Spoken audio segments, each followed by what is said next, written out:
Benton? Yes, I can do that. Chelsea, real quick, you were on the meeting that we just accidentally got kicked off of. Let me start the recording here. This conference will now be recorded. Thank you very much. We are now live streaming, and I am going to take the roll call for the licensure committee, which has started. I do have one quick question. Chelsea, you were on the compliance committee. Did you exit yourself to come over to this meeting, or did you get just kicked off like everybody else did? I wasn't on the last meeting. Oh, I see. I was just saying because I've seen you're showing as an organizer, both you and myself, and I'm not sure why that is. I thought maybe that might have been the problem with our compliance committee. But in any case, we can start with licensure, and I will start the roll call. Dr. Safran. Here. Dr. Rothermel. Present. And Dr. Reddy. Present. And all our members of the committee. Thank you very much. Great. Good morning, everyone. Thank you for attending the Licensure Committee for March 10th, 2021. We have quite a bit of an agenda to get through. It's been our first meeting in almost a year, so it's nice to see everyone and be back. Our first order of business on the agenda is a presentation from Marshall Smith, Executive Director of the Interstate Medical Licensure Compact Commission. So we appreciate you being here, and hopefully we will have time to answer questions or ask questions and have you answer them if we have time, or if not, maybe we can get you another time as well to come back. So I don't want to take up any more of your time. May I interrupt, Dr. Safran? I think we actually have a couple of our own committee agenda items that we want to do first, and then we're going to go to Marshall. Oh, so, okay, because on the agenda that's fine. Our second item is to resume the enforcement of continuing education requirements. That had been stopped due to the pandemic, and we would like to have a motion to resume auditing of CEs for our licensees. So I would entertain a motion to resume auditing. I move the motion. Dr. Reddy made the motion. Dr. Rothermel seconded. Any discussion? Seeing no discussion, we can do a voice vote. All in favor? Aye. We will present this to the board for their vote as well. The next item is proposed revision of licensure application questions. Joe has done a wonderful job of reviewing the questions, making them a little bit clearer and concise, and the ability to get really the answers that we need, and to remove some of the extraneous information that causes us to delay the processing of the applications. So you have the questions in front of you. Joe made a correction, make it a little bit clearer on number 2, but he's here to answer questions. If you want to go through each question, that's fine. It's really open up to the committee and our guests to discuss these issues. And in the compliance committee, they're talking about also adding or changing questions for impairment and mental health issues. And I think this would be an opportune time, if we're changing some, to change or add others. And the FSMB has recommendations, and also some of our organizations, the MAC, also are encouraging some additional questions. So Joe, if you want to go through this, that'd be great. Yeah, sure. I don't know if we want to go through question by question here. Obviously, you know, the goal is pretty simple, is to try to go through these questions and see where there's redundancies, where I think causes licensees confusion or applicants confusion, where we don't really get responses that make sense, or we're not listening to the right information, and also to reduce the number of complaints that are being opened on matters that don't raise disciplinary issues. So those are really the goals. I don't know if anybody wants to discuss any questions in particular. As Dr. Stephanie noted, I did want to make one correction to the second item in the chart. So so it's basically the third question, but the second row, starting with the have you ever resigned from, withdrawn from, or terminated, or have you ever been requested to resign from, so on and so forth. I made another correction to that to eliminate the have been terminated from. We actually have another question that asks about terminations. So we don't need to ask about terminations again in that question. So just in my revised question, I'm eliminating the have been terminated from language. And I have also added, I added that to language that just says a position with an employer, hospital group, practice, etc. So I just added that language back in. Joe's done a wonderful job with this. Dr. Schottenstein? Hi, thank you so much. Thank you, Joe, for this. I was wondering if you had an estimate as to how much the protocol close complaints would be reduced by modifying this language. In other words, are you able to say that based on the current language, we're getting X number of extraneous complaints, and by modifying the language, we expect to see a reduction of X% of those extraneous complaints? It's hard to say with the percentages. I can tell you that we get a lot of answers that are related to the transfer of GME programs, and a lot of those, they're almost all non-disciplinary, and if they were, we would know about it. But that's a big one. So that would probably reduce, that might be the biggest percentage reduction. And also the malpractice is a big one, where people are answering the malpractice question because they've been named in a suit. There's never been any finding. It's been dismissed, what have you. So I would say those are the two questions that we will see a great reduction in complaints being open. Thank you. Any other concerns or questions? Stephanie, do you want this to come to the board as presented, or is this just for information right now? I think this needs to come to the board as presented to have the board sign off on the changes.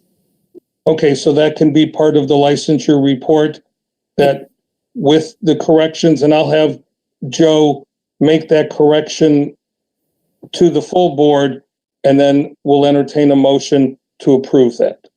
Sure. Okay. Sounds great. Any other concerns about the questions? Well, I guess that's our agenda at this point, so I think we can turn it over. Do we need a motion? Okay, sure. Yes. Is there a motion to approve these as presented? I move the motion. Dr. Reddy approved. And is there a second? I'll second it. Any further discussion? All in favor, say aye. Aye. All opposed? Great. Thank you. Thank you very much. So now we'll go to our presentation by Mr. Smith. Morning, and thank you for the opportunity to talk to you this morning. We're based in Colorado, and we're getting ready for what everyone is saying. We're going to get 2 to 5 feet of snow here in the Denver metro area over the weekend. So we're hunkered down and ready to go. You know, that's the Colorado spirit. So actually, what I would like to do is make a couple of points, and I presented or provided a PowerPoint document, which hopefully you have.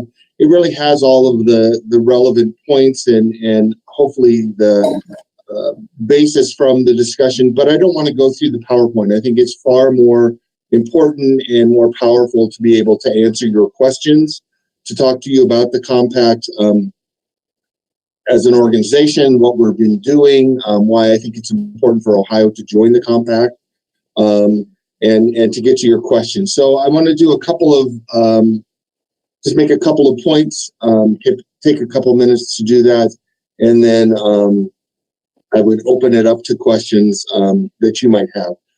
So the first point really is that by joining the compact, and all compacts are a part of the United States.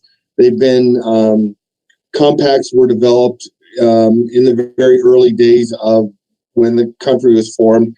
They are agreements between states, and those states retaining their sovereign rights as a state enter into an agreement with another state that says, based on these requirements, we will then honor these activities. There's a driver's license compact. You can drive, you can fly to a different state, go to a rental car counter, get a car, and drive with your driver's license from where you're from. You're able to do that because there's a compact between the states about driver's licenses. The healthcare field and creating compacts about in the healthcare field is a relatively new thing. The IMLCC started as a discussion item back in 2013. We went live in 2017, and we've been a compact agreement between states ever since then. And when we started processing applications, so this is an agreement. It's a well-established process by which states can make agreements with other states that they will proceed or process in a certain manner, and that's what the compact is at its most basic core element. The compact itself, as I mentioned, we started in 2017. We're coming up on our 4th year anniversary, where we issued our first licenses and went live. And we've grown a lot. We've gone through our infancy phase. We've gone through what we called our teenage phase, and we're now entering our maturity phase, where we really are starting to refine a lot of the things that we do. We're kind of becoming very proficient at addressing the situations as they develop. Our member boards are very active and very good at what they do, and we've developed good training processes for them to do that. And the other thing I want to kind of just to set the groundwork is one of the examples that I use quite frequently to describe the compact as an example is everybody, when you go to the airport, everybody has to go through the security screen. Everybody has to go through the x-ray. Everybody has to have their bags checked. But there are two different ways to get to that station. You can take the regular route and follow the lines and go through that way, or you can do TSA pre, and you can move faster up to the front of that line to get to the X-ray machine. The compact is very similar and that's the reason we use this as an example. The traditional methodology for obtaining a license in a state remains in force. It's not a competition between us. It's an option that the physician can choose to which way they want to go to get their license to practice or get to the X-ray machine. The compact provides an expedited way to do that. There are 9 agreed principles that all of the states say that if a physician meets these 9 criteria, they will issue a license to that applicant, provided that they paid their fees. The core data is provided to the board that will be issuing the license, and that they meet those 9 criteria. So once they met those criteria, they then go to the physician is required to meet your Practice Act requirements. Your board retains control over that licensee because you issued them a license, just like you would issue a license to the traditional compact, the traditional methodology to issue a license. We've experienced significant growth. Let me pull up that. So I'm talking off of numbers, not my memory. So as of the end of February, the compact has received 12,265 applications, and there are 17,172 licenses that have been issued to physicians using our compact process. We continue to experience and expect that number would continue to grow. Should Ohio join the compact, we believe that we'll be seeing significant increases in our numbers. New York State is considering joining the compact. New Jersey, Missouri, Texas, and Oregon. We will see a significant increase in the application volume that will happen, and we're ready to do that. Our system has a huge capacity that we aren't even reaching the edges of that ability to operate. It's a CRM system. There's all kinds of technical stuff that I can't tell you what it really means, but we have the capacity to increase it, and we're ready to do that. I guess with that, I'm happy to just turn it over and answer any questions that you might have.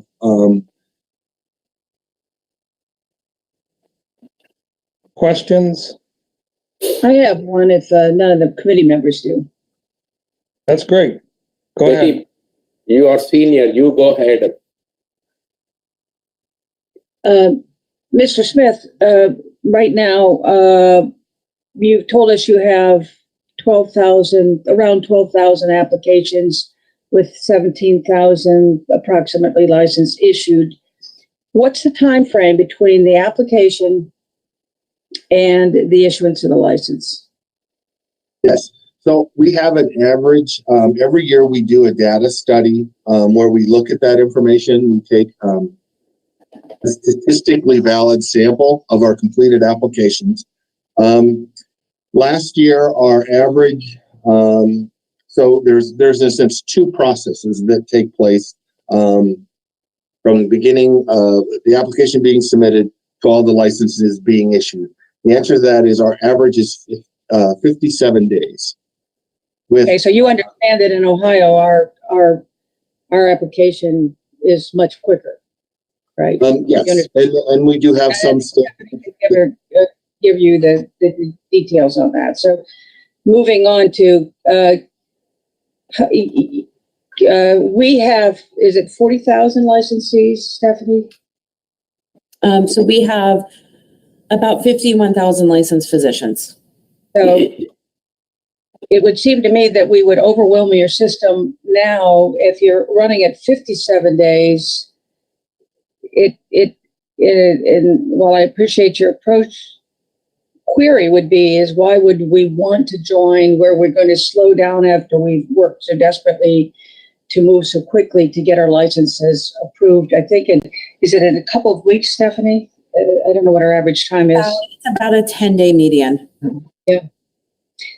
That's my first question. Second is how are you staffed? You've said your IT systems have to be changed. How long does that take? We all know about IT systems and how difficult that is. And again, we're moving toward efficiencies, and to go with the compact sounds to me, because my understanding is you're still doing some hand data input. I mean, by hand. Is that true? So let me start addressing some of those. So the numbers that I gave you are from the application being submitted to the application being, or the license being issued. As I said, there are two parts to that. The first part is the lengthiest part of that. And that is, it's the gathering of the information. It's the state or principal license verifying from primary source the 9 requirements and making the eligibility determination, including getting a fingerprint background check. So that's the most lengthy part of our process. And that takes an average of 37 days. With about a third of those applicants that process take for about a third of those applicants taking 15 days or less. So again, these are average numbers overall of our member board. The second part of it is the license being issued. So once the application has been reviewed, completed, and then submitted, that process takes an average of 20 days, with over 50% of our applicants getting their licenses within 7 days or less. So again, you're looking at averages from the entire process to that. And a lot of this process is dependent on the speed of our member boards. The compact provides the information to our member boards, but the member board is actually responsible for taking that information and issuing the license. So if you have a very effective and efficient process for issuing licenses, that's going to continue because you're getting the information from the compact that says this applicant is eligible, and then it's up to your board to then issue those licenses. And that's where whether we have the capacity to be able to process this, because it's not the IMLCC that's processing the application, or I'm sorry, that's actually processing the license. We are processing the application, preparing the data, and then providing it to our member boards to issue.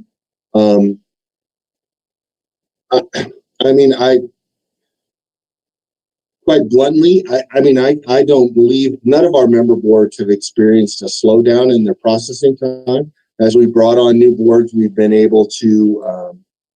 Are you doing hand data input? So the information comes from the compact, and that information is then taken and put into your system by hand entry. Yes. So I would clarify, Betty, we now have to do the hand input. That's correct. When we receive the information from the compact, we will now have to do data entry. Whereas today, our licensees fill out that application online and submit to us. So tell me, if I may, because first of all, a question, I don't mean to, Bruce, Dr. Safford, I don't mean to interrupt if there are other board members, but it would seem to me what you're saying to me is what you're giving us is an average time, which is not a real, it's just, you're doing a sample. You're not really tracking all of your cases to know what your timing is. You're just doing a sample. What are we doing, Stephanie? When we give a time frame on the turnaround, we're counting the applications from beginning to end. I just received a message from Joe. Our application from beginning to end, including the work that the applicant needs to do, our median is down to 6 days. And we look at all of our cases. We're not just doing a sample to give us a number. Correct. That's our average of our licensing time. That's our median. As we count them. And Mr. Smith, you're giving us a sample, but you're not giving us a true running of all of the applications. You're just giving us a sample. Right. We looked at our sample is a statistically valid. We looked at over 92% of our applicants that were completed in that time frame. So we look at a year period of time.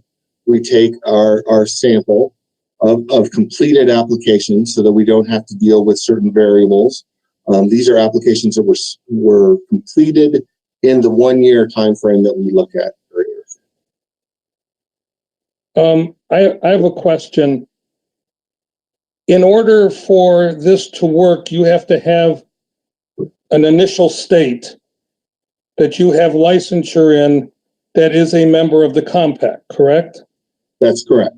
Okay, so if I'm in Ohio and I want to get other licenses from other states, I can go through the compact and get that supposedly at an easier and faster rate, correct? If you are a licensed physician in Ohio is part of the compact, you then become the state of principal license. The state of principal license does that first step where they verify all of the information, they do the criminal background check, and then they issue what's called a letter of qualification. That letter of qualification then allows the physician to apply to all of the other member states that they wish to receive a license from. But if you have a license in a state that isn't part of the compact, you can't use the compact to gain access to licenses in other states because you're not initially part of the compact, correct?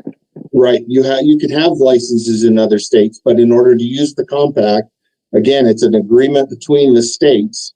You have to be you have to have a license in a member state. Okay. So this won't necessarily bring more licenses to Ohio. Yeah, actually, all of our member boards report that they receive between a 5 and 15% increase in the number of licenses that they issue year over year after joining the compact. So you will see an increase in the number of licensed physicians in Ohio. But there's an additional cost to the licensee for the use of the compact. Can you go over that? Yes, so the compact, there are 3 fees that are charged by the compact. There is a $700 application fee that the physician pays to be able to use the compact. It's paid at the time they start their application. $400 of that $700 comes to the compact for us to operate our infrastructure and to maintain the compact. The other $300 goes to that state or principal license to cover their costs of doing the primary source verification and the criminal background check information.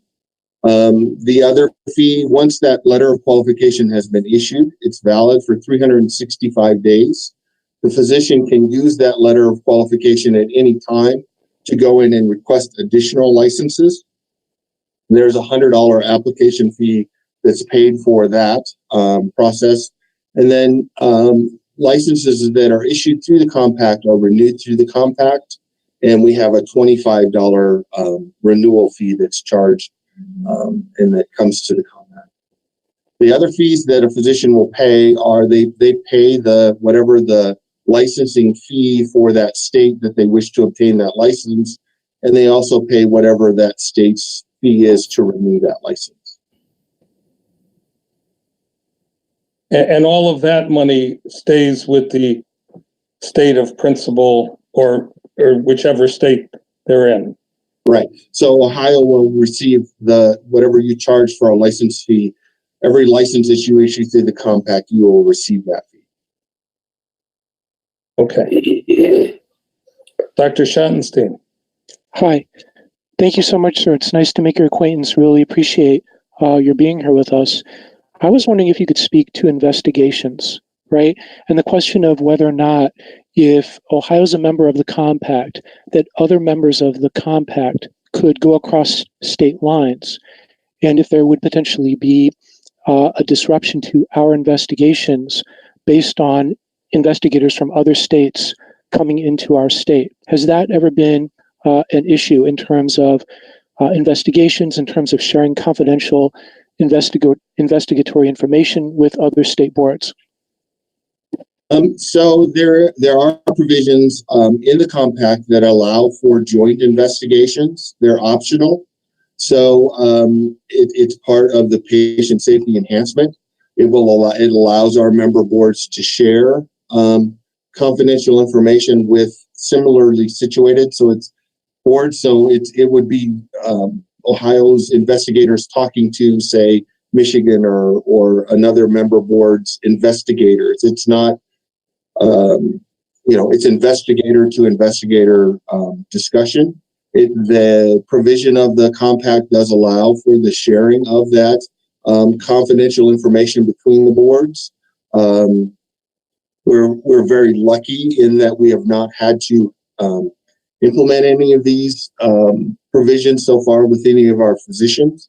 When disciplinary action is taken, a physician loses their eligibility to continue participating in the compact, and member boards are afforded the opportunity to share that investigative information so that they can then take similar disciplinary action in their state against that physician. So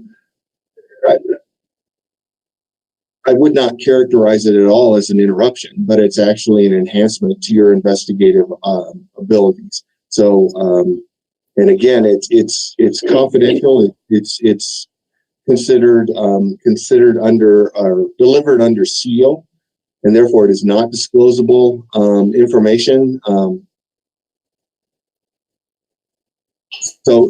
But it does allow for the sharing of information between member boards of confidential, what would otherwise be considered confidential investigative information.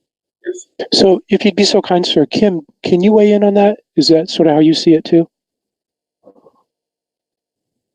I'm not really prepared to answer that right now. Just still in an information gathering mode. Sure. Yeah, thank you so much. And then, sir, if you'd be so kind to have one more. Oh, I'm sorry.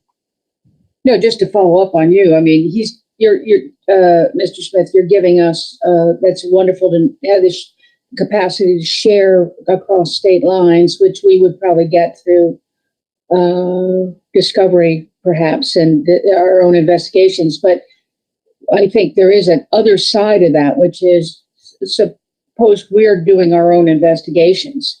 Are we going to encounter other states stepping into Ohio and somehow would be preempting or get in the way of any investigations we have ongoing?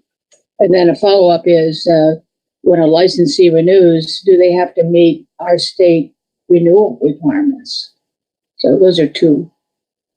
Right. So, you keep referring to this as being interruption. I don't believe that that's necessarily. I think if you talk to your investigative staff, they would appreciate the opportunity to be able to talk to other member boards in an open dialogue, and you may be able to discover it through court proceedings and all of those other processes. But this allows you to obtain. So if you're doing an investigation and you realize the physician also practices in another member board state, your investigative staff can reach out directly to that state and have them provide you with information that they might have or be able to share that. And now you can both do the investigation. So while I understand and it certainly is your right to consider it a disruption, it's not. It is actually an enhancement of your investigators. And most of your investigative teams, most of our member board investigative teams appreciate this opportunity to be able to do that. With regards to the renewal, when the compact establishes a renewal process and a physician who meets those renewal requirements is able to have their license renewed. If there are additional state-based requirements, I heard you talking about continuing education, all of those sorts of things, that information can be gathered by your board and reviewed as part of your practice of medicine, ability to practice medicine. But the renewal needs to take place, and then the decision about the failure to meet the other additional or state requirements is then on an activity that's done by your board, not the compact. May I ask a follow-up question to that, Ms. Montgomery? And Dr. Safran? Yeah. So, Marshall, one of the questions or one of the things I've talked about with other member boards that they said is a real challenge on the renewal is that the licensee goes to the compact for renewal, and then, we have mandatory laws as to what they need for renewal. Today, if a licensee renews, they renew through our system, right? And so we are able to capture all of that legally mandated information through our system. I have heard from other member boards that it's a bit of a chase game to find that information from licensees upon renewal. I think that's particularly concerning for us because we ask things about CME, we ask them to attest to their duty to report, we ask them to, we ask them to report any convictions that have happened in that time period. So I think that, from an operational standpoint, that would seem like, particularly with 51,000 licensees, that would seem like a bit of an administrative burden on our end to find that information. What's your experience been with how states are accomplishing that? So the way that our states handle that additional auxiliary information is what it's termed in the statute, is they either do it prior to opening their renewal window, they do it simultaneously with the renewal process, or they do it after the renewal, the license has been renewed as a post activity. And it's entirely each board's discretion on how they gather that information. I would also point out that these physicians are very motivated. I mean, it's not a chase game in a sense that you're having to hunt them down. You have their contact information. Most of our boards report that they are very willing to comply with this, because if they fail to comply, they will end up in a disciplinary situation and they will lose all of their compact licenses because they've now been disciplined. So it's a very motivated group of physicians that are wanting to ensure that they're staying in compliance with your board. We're working with, we've actually have a pilot process that we're working with one of our boards where the physician is directed to the state's website to do their renewal, and they click on one of two buttons. If they're a traditionally licensed, they click on one button and it takes them through that process. If they're a compact license, they click on another button or a link, and it takes them to the IMLCC application process. But you provide notice to the physician that they need to renew, and that's you're telling them the process that they need to follow. So that's certainly within your and it's all of our member boards' control to determine how they want that renewal process to go. So if you have additional information, you can provide them in the notice that says, click on this link to give you to renew your application, and click on this link for the supplemental information. Our boards handle this process as many different ways as we have our board, but and we assist in any way we can in that. But the compact again is established as an expedited way for physicians to be able to do that process, and there are certain rules that the physician meets and requirements for them to renew their license to the compact. I'm sorry, Dr. Reddy, you're next. You have a question? Thank you. Thank you, Bruce. Thank you, Mr. Smith, for this nice presentation. I have a very specific question to ask. I am registered, licensed in Ohio, and I would like to practice in Arizona. I go through your compact and get the license for Arizona. At a later date, I only want to practice in Arizona. What happens? So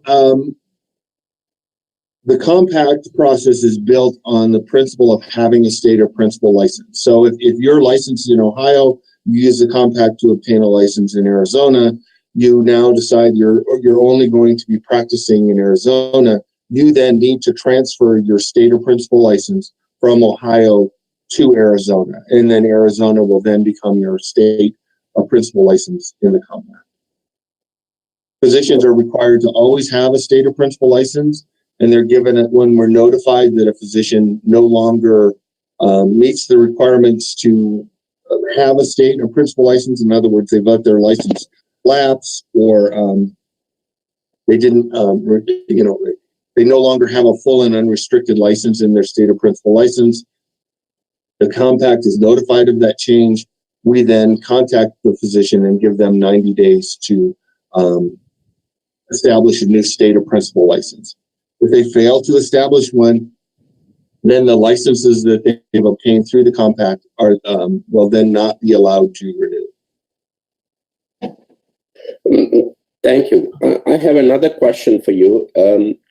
Just like we have a state medical board, do you have a board for the compact?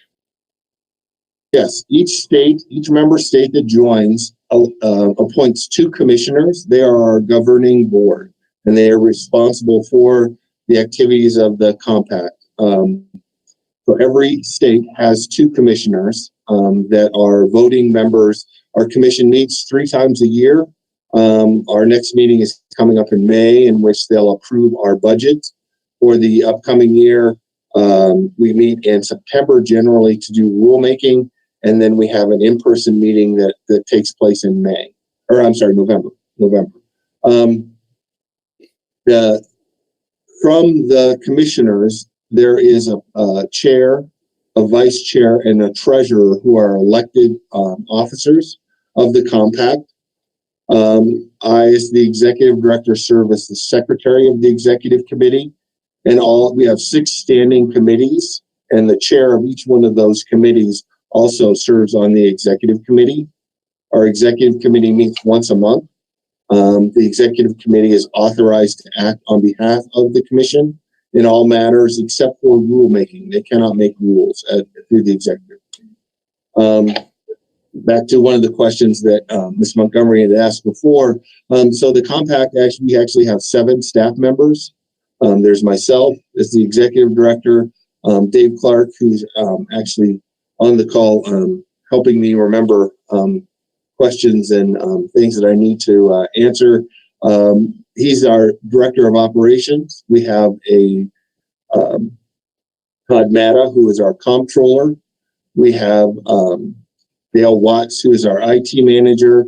We have 2 customer service people who answer phone calls and emails. And then we have a bookkeeper Mr. Ciaccalone, you had a question? Yes, thank you. Marshall, thanks for joining us and giving us your information today. Really appreciate that. A couple of questions. On slide 6, you list compact license eligibility. You got 9 standards. Yes. Just a couple of clarifying questions. I noticed no prior convictions, no history of licensure act. Does that go back 2 years, 5 years? I mean, is there a time frame and a look back on that? There is no limitation on the look back. Okay. So if someone had a conviction 15 years ago, they would be barred from going to the compact? Yes, they would not. They would be deemed not eligible. We don't prevent people from joining the compact. We determine their eligibility, and so there's a legal reason why we say that way. But yes, so somebody who, when they were a teenager in 1982, did some stupid thing with their friends and broke into a shop, and they were convicted of a felony. They would not be allowed to. They're deemed to be ineligible to use the compact, and they must then use the traditional methodology to appear. Okay. All right, great. And in terms of history of licensure actions, I mean, how broad is that? I mean, licensure action could be for CE, it could be for sexual assault. So we define licensure actions are disciplinary actions that are reported to the NPDB, or the National Practitioner Data Bank. One of the steps that the SPL does is they pull an NPDB report and include that in their review for the letter of qualification. So anything that's reported to the NPDB as discipline is another disqualifying event as part of it. So a reprimand would fall into that category, right? As long as it's so. That's where the NPDB can be interesting at times. Some boards report to the NPDB activities, and they classify them as not disciplinary, and as a result, they aren't considered discipline, even though they're reported to the NPDB. So any disciplinary action reported to the NPDB is a disqualifying event. So it's not reported, it comes through your clearinghouse, they could get through the gate. If the member board has chosen not to report the activity that they took to the NPDB, yes, there is that. I mean, that could happen. Yes. Just a question. I mean, have you guys done a review as to how many states are not reporting that? Just so we have, obviously a concern we would have is, we join the compact, right, and then we find out 10-15% of the states aren't reporting, and then we have these people in our queue ready to go, and then they're problem children for us. Well, my understanding is that all licensing boards in the country are required to report to the NPDB disciplinary actions. Right, but you said that they don't, even though they're supposed to. It's inconsistent. No, I didn't say that. No, I did say that sometimes they will report activity that they classify as non-disciplinary. Right. Okay. So in that case, then we could have a situation, right? If they reported it as non-disciplinary. Have you done an analysis over what percent does that happen? No, we have not. Primarily because if they're, I'm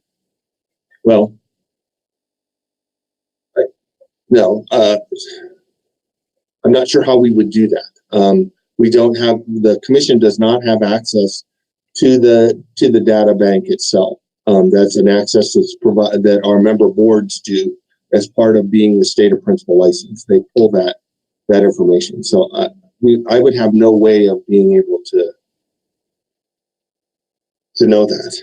All right, understood. Thank you. Dr. Feibel, you had a question? No, I got my question answered. Thank you. Okay, thank you. Dr. Schottenstein? Thank you so much. Sir, speaking of discipline, right?